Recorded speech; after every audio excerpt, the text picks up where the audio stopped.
बहुत समय पहले की बात है। एक गांव में मोहिनी नाम की एक गरीब लड़की अपनी माँ राखी के साथ रहा करती। मोहिनी के पिताजी की थोड़ी सी जमीन थी जिस पर मोहिनी और राखी दोनों खेती किया करते थे। मोहिनी और उसकी माँ एक छोटी सी झोपड़पट्टी में रहा करती थी। मोहिनी अपनी माँ के साथ सुबह सुबह ही खेत पर काम करने के लिए चली जाया करती। पूरे दिन वो दोनों माँ बेटी खेती ही किया करती थी जिनसे उनका गुजारा चलता था। वहीं पड़ोस में मोहिनी की चचेरी बहन ज्योति रहती थी जिसका बहुत बड़ा आलीशान घर था। ज्योति स्वभाव में बिल्कुल अच्छी नहीं थी।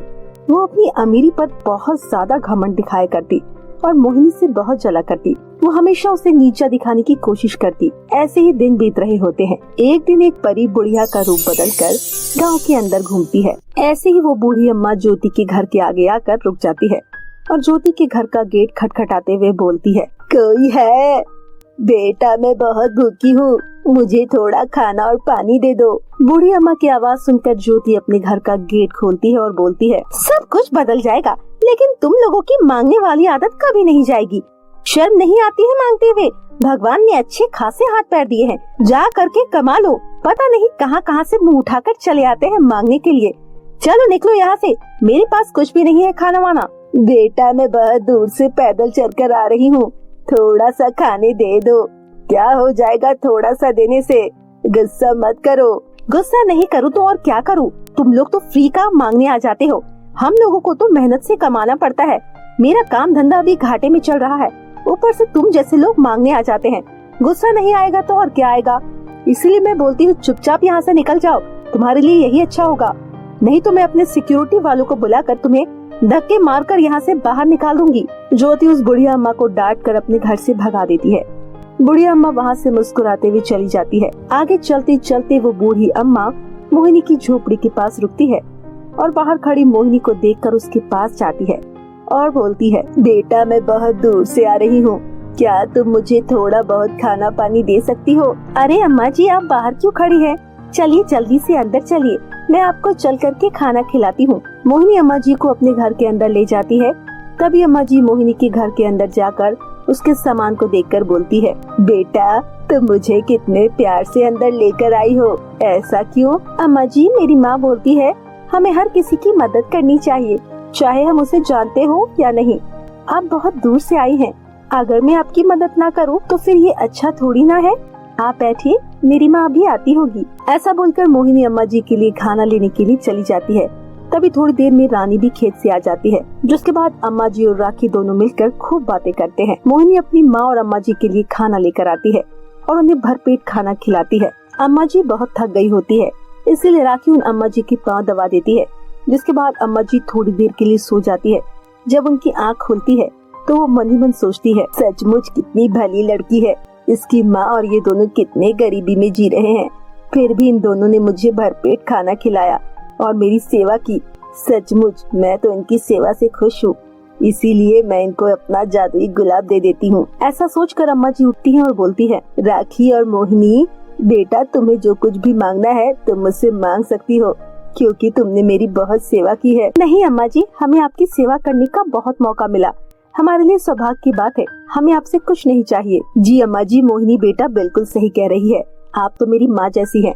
अगर मैंने आपकी सेवा की तो ये मेरे लिए बहुत बड़ी बात है। बेटा मैं तुम दोनों की ईमानदारी से बहुत खुश हूँ, इसीलिए मैं तुम्हें अपनी इच्छा से कुछ देना चाहती हूँ। लो ये है जादुई गुलाब, तुम्हें कभी भी किसी भी चीज की जरूरत हो तो आंखें बंद करके तुम इस गुलाब से मांग लेना, फिर तुम्हें वो चीज मिल जाएगी। इतना बोलकर वो अम्मा जी मोहिनी और राखी को आशीर्वाद देकर वहाँ से चली जाती है।